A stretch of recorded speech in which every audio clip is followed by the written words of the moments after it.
When some were talking about the temple, remarking how it was adorned with fine stonework and votive offerings, he said, "All these things you are staring at now, the time will come when not a single stone will be left on another.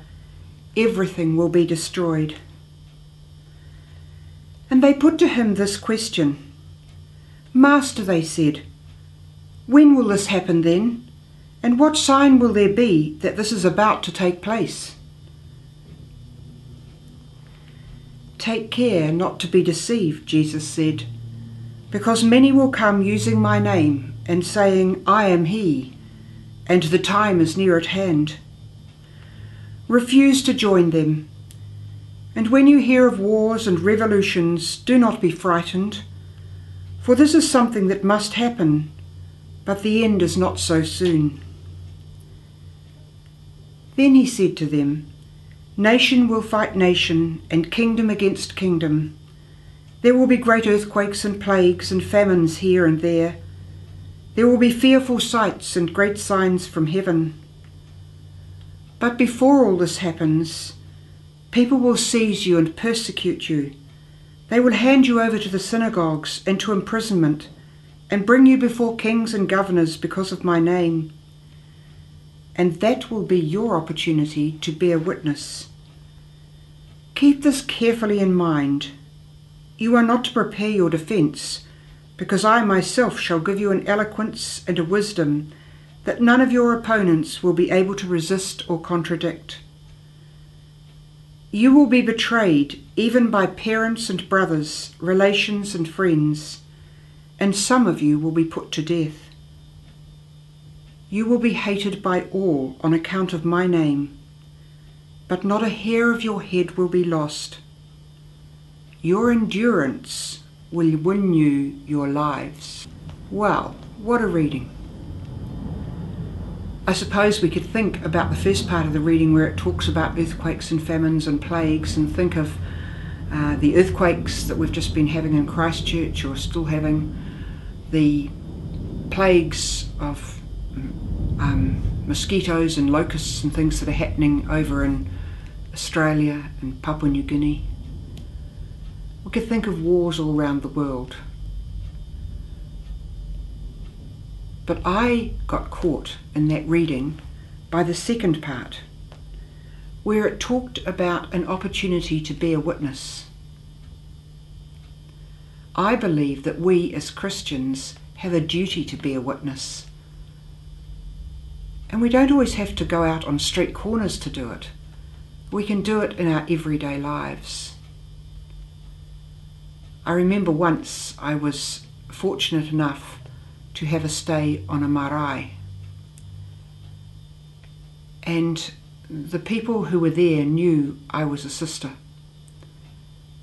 And just before morning prayer started, they asked me, would I please address them during the prayer? In other words, give a homily. I was really thrown. I thought, how can I do this?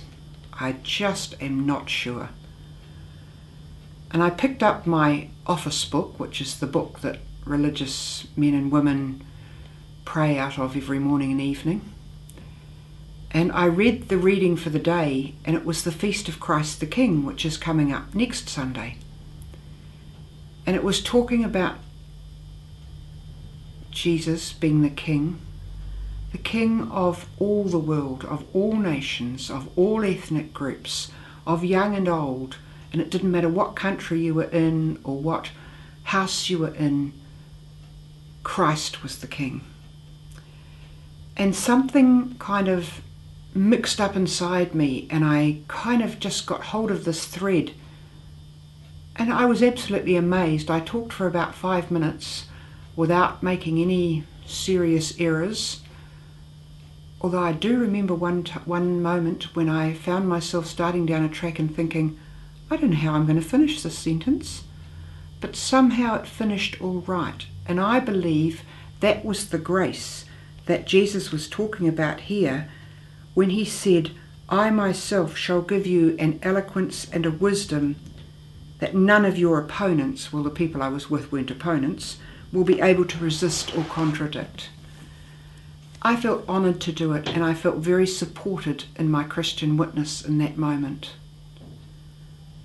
Now, maybe we're not asked to speak to a whole group like I was. Maybe it's just to the next door neighbour when they say, "Oh, off to church again on Sunday." Maybe that's your chance to say something. Yes, going to church really helps me. Or going to church gives me a chance to pray with my community or to thank God. So it's kind of like listening for the opportunities and then picking them up. Maybe it's when someone makes a strong statement in the workplace and you think, "Oh, I don't really like that. How can I say something?" And maybe you could say, "Well, that's how you think about it, I guess, but I think differently. This is what my Christianity tells me," or "This is what my belief is." Maybe it's when a child comes to you, one of your own children or the person next door or a niece or a nephew or something, and asks you a question. You know, who is God? Where is God? You know, what happens after my doggy dies? It's that kind of moment, that teachable moment for the young, that we as adults are called to chime into and get going with.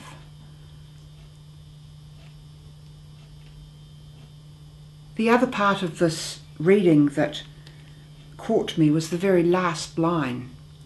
Your endurance will win you your lives. Endurance to us sounds like hanging on in face of grim death and kind of holding on by the fingernails and almost falling off the cliff. But endurance can be a quiet, fully lived life loving God. And the theme for the month on Inspirational TV is a call to live life to the full. And I think this is what Jesus is inviting us to here. He's saying you can live life to the full no matter where you are, who you are, or how you are. So let's remember that last sentence. Your endurance will win you your lives.